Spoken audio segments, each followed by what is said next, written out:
देखिए 2024 का चुनाव नज़दीक है और ऐलान हो चुका है, बिगुल बज चुका है। अराजक तत्व का अगर व्यक्ति हो तो पीला पटका डाल के उसकी सारे जो है वो माफ़ कर दिए जाएं। ओम प्रकाश राजभर जी का सीधा साफ मैसेज ये है अपने कार्यकर्ताओं को कि अगर आपको कोई नहीं जानता, माननीय ओम प्रकाश राजभर जी दबे कुचले पिछड़े की राजनीति करते हैं। देखिए टिकट का मामला है तो शीर्ष नेतृत्व जो है फाइनल करेगा। अभी इसमें टीका टिप्पणी की बात करें तो कुछ कहा नहीं जा सकता। जो भी शीर्ष नेतृत्व का फैसला होगा, एनडीए गठबंधन का जो फैसला होगा वही मान्य रहेगा। अपने विवादों को लेकर हमेशा सुर्खियों में रहने वाले सुभाषपा के राष्ट्रीय अध्यक्ष यानी कि ओम प्रकाश राजभर की पार्टी के जिला अध्यक्ष अलीगढ़ अमित जादौन मेरे साथ मौजूद हैं। सत्ता का मजा अब ओम प्रकाश राजभर चख चुके हैं, जिसके बाद ओम प्रकाश राजभर की पार्टी अलीगढ़ में किस तरीके का उत्साह रखती है, साथ ही 2024 के लोकसभा चुनावों को लेकर पार्टी के जिला अध्यक्ष की तरफ से यानी कि जो इकाई है अलीगढ़ की, उसकी तरफ से क्या कुछ तैयारियां की जा रही हैं। साथ ही मौजूदा समय में ओम प्रकाश राजभर के द्वारा एक बयान भी दिया गया है, पीला पटका डालकर जाइए, थानेदार की तो छोड़ो डीजी की भी कोई हिम्मत नहीं है जो उनसे कार्यकर्ताओं से काम कोई पूछ ले, नाम कोई पूछ ले। ये सारी चीज़ें ओम प्रकाश राजभर के द्वारा कही गई हैं। इन्हीं सारी बातों को जानने के लिए सीधे जिलाध्यक्ष जी से बात करते हैं। क्या नाम है आपका?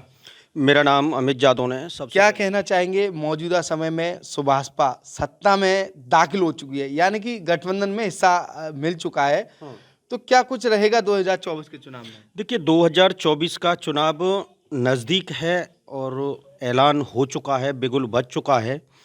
तो निश्चित रूप से जिस तरीके से शीर्ष नेतृत्व का जो आदेश है, उस आदेश को देखते हुए गठबंधन में बड़ी मजबूती के साथ, और अलीगढ़ की बात करें तो दसियों हजार कार्यकर्ता अलीगढ़ में इस समय है और बड़ी मजबूती के साथ लोकसभा चुनाव रहेगा, उसको बड़ी मजबूती के साथ लड़ा जाएगा। मैं अगर बात कहूं, जैसे ओम प्रकाश राजभर के द्वारा बयान दिया गया है पीला पटका डालकर जाइए, बीते दिनों वो भी सत्ता में ही थे, ओम प्रकाश राजभर भाजपा के ही सहयोगी थे, लेकिन अलीगढ़ में ही एक कार्यकर्ता पीला पटका डालकर थाने में जाता है, महज 2 दिन के बाद उस पर एक मुकदमा दर्ज हो जाता है। तो क्या पीले पटके से कहीं ना कहीं जेल की हवा भी खाने को मिल सकती है? लेकिन आपके ओम प्रकाश राजभर कुछ और कह रहे हैं। देखिए पीला पटका डालने का मतलब नहीं है कि जो है एक अराजक तत्व का अगर व्यक्ति हो तो पीला पटका डाल के उसकी सारे जो है वो माफ़ कर दिए जाएं। ओम प्रकाश राजभर जी का सीधा साफ मैसेज ये है अपने कार्यकर्ताओं को कि अगर आपको कोई नहीं जानता, माननीय ओम प्रकाश राजभर जी दबे कुचले पिछड़े की राजनीति करते हैं। और जहाँ तक है, आप ग्रामीण क्षेत्र में देखते हैं कि ऐसे लोगों को वहाँ वरीयता नहीं दी जाती और वहीं ज़मीनी पे जो है ओम प्रकाश राजभर जी काम करते हैं उन्हीं कार्यकर्ताओं के साथ। तो उनका मैसेज देने का सीधा साफ तौर से ये निर्देश था कि आप हमारी पार्टी से जो हमारे कार्यकर्ता हैं, आप सीधे ही अपना पीला गमछा डालिए। तो उसमें जिस थाने में जाएंगे, जिस थाने के दरोगा जी हैं, थाना अध्यक्ष हैं या जो भी अधिकारी हैं, उनको सीधे ओम प्रकाश राजभर जो है नज़र आएगा और आपका जो जेन्युइन काम है, अनलीगल नहीं जेन्युइन काम है, तो जेन्युइन काम है वो आपका निश्चित रूप से होगा। जहां उनकी सुनवाई नहीं होती तो वो काम निश्चित रूप से पीला गमछा डाल के वो होगा। अगर मैं बात अलीगढ़ की कहूं तो अलीगढ़ में सुभाषपा किस तरह की तैयारी में जुटी हुई है? चुनाव नज़दीक हैं, क्या जिस तरीके से भाजपा वालों को लगातार वरीयता दी जाती है, क्या ओम प्रकाश राजभर की जो पार्टी उसे वरीयता मिलेगी या नहीं?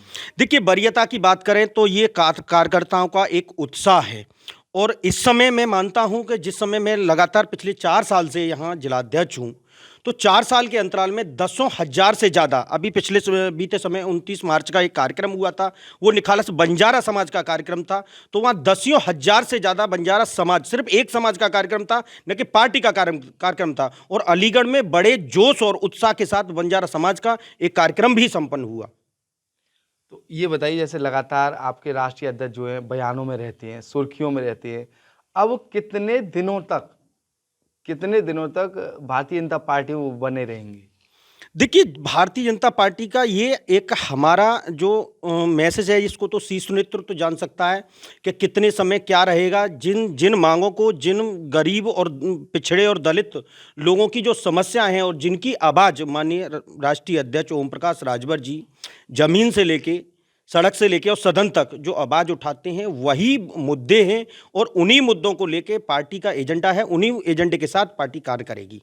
अगर मैं बात उन्हीं के कार्य क्षेत्र की कहूँ जहाँ पर वो अध्यक्ष हैं या फिर जहाँ से वो चुनाव लड़े, वहीं पर उन्हें अपने ही हाथों से सड़क बनानी पड़ी, लगातार काम करना पड़ा, फावड़े चलाने पड़े, मिट्टी उठाकर खुद डालनी पड़ी। जब उनसे पूछा गया तो उनके द्वारा बताया गया कि साहब हमारी कोई सुनवाई नहीं हो रही, इसलिए हमें ये काम करना पड़ रहा है। दोबारा वो भाजपा में वापस आए, क्या अब सुनवाई होगी?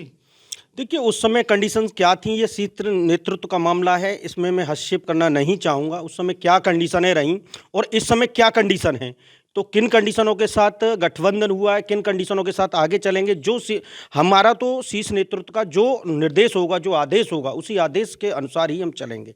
मौजूदा समय में अब उनके द्वारा लगातार बयान दिए जा रहे हैं कि मेरी उत्तर प्रदेश के मुख्यमंत्री के बाद मेरी ज़्यादा चलेगी। तो क्या आप भी मानते हैं, आप जिला अध्यक्ष हैं अलीगढ़ के, क्या अलीगढ़ में भाजपा के बाद आपकी भी चलेगी? देखिए, वो बयान शायद आपने पूरा नहीं सुना। उन्होंने सिर्फ उस बयान में ये कहा है कि इस समय जो पावर है, सबसे ज़्यादा जो पावर है प्रधानमंत्री के साथ, पास गृह मंत्री के साथ, और उसके बाद पावर है यूपी के मुखिया मुख्यमंत्री जी के पास। तो उन्होंने कि तीनों का जो तालमेल है वो स्पष्ट रूप से कहा है, लेकिन लोग अलग अलग तरह से उसको कट आउट करके जो है छवि को जो क्या दूर कहा है करने के लिए। वो मान रहे हैं कि हाँ मुख्यमंत्री के बाद उनकी पावर है? नहीं नहीं, मुख्यमंत्री जी का नाम लिया है ना राष्ट्रीय अध्यक्ष ने। उस पूरे बयान को आप जो जनसभा है तो उस मुख्यमंत्री के बाद वो अपनी पावर मानते हैं? नहीं, मुख्यमंत्री जी के बाद तो पावर है, कैबिनेट मंत्री हैं, कैबिनेट में मंत्री हैं, मुख्यमंत्री जी के बाद तो पावर है ना। तो फिर उप मुख्यमंत्री की कितनी पावर रहेगी? उनसे कम नहीं, है? मुख्यमंत्री जी की तो, मुख्यमंत्री की पावर क्यों नहीं है? मुख्यमंत्री जी यूपी के मुखिया हैं, तो उनकी तो पावर है। उप मुख्यमंत्री के बाद फिर उनकी ज्यादा पावर है? नहीं, देखो, ये शीर्ष नेतृत्व का मामला है। इस पावर की अगर मैं बात करूं तो अभी महज जो है 48 घंटे से हुए हैं, तो इस पावर की तो मैं नहीं कह सकता कि किन की क्या है। लेकिन हम जो कार्यकर्ताओं का जमीनी जो कार्य करने का, जो दबे कुचले पिछड़े जो लोगों की आवाज़ उठाने का काम है, वो हम लगातार करते रहेंगे। भारतीय जनता पार्टी के जो सांसद हैं उनकी टिकट होल्ड है, हाँ। क्या लगता है? आप लगातार 3 वर्षों से यहाँ वो रहे हैं, कहीं ना कहीं 3 वर्षों से आप जो जिला अध्यक्ष रहे हैं, क्या लग रहा है भाजपा सांसद सतीश गौतम को दोबारा टिकट मिलेगी? देखिए, टिकट का मामला है तो शीर्ष नेतृत्व जो है फाइनल करेगा। अभी इसमें टीका टिप्पणी की बात करें तो कुछ कहा नहीं जा सकता। जो भी शीर्ष नेतृत्व का फैसला होगा, एनडीए गठबंधन का जो फैसला होगा, वही मान्य रहेगा। कितनी दमदारी से चुनाव लड़ेंगे? क्या कुछ रहेगा, क्या कुछ खास रहेगा? चुनाव तो लड़ेंगे, एनडीए का हिस्सा है, समर्थन भी करना पड़ेगा, जहाँ चाहेंगे वहाँ, जहाँ शीर्ष नेतृत्व भेजेगा वहाँ जाना पड़ेगा, लेकिन क्या कुछ खास रहेगा? देखिए, जाना नहीं पड़ेगा, बिल्कुल जाएंगे, और पूरी दमदारी से हम एनडीए गठबंधन का हिस्सा हैं, और पूरी दमदारी से यहाँ चुनाव को लड़ाएंगे। तो देखिए, ये थे ओम प्रकाश राजभर जी की पार्टी के जिला अध्यक्ष अलीगढ़ अमित जादौन, जिनके द्वारा 2024 के चुनाव में बखूबी से दमदारी से चुनाव लड़ने की बात कही है। लोकसभा चुनाव कितनी दमदारी से लड़ाया जाएगा, ये तो आने वाला वक्त बताएगा। फिलहाल इनके द्वारा एनडीए को जिताने की बात कही है। एबीपी लाइव से खालिद अंसारी, अलीगढ़।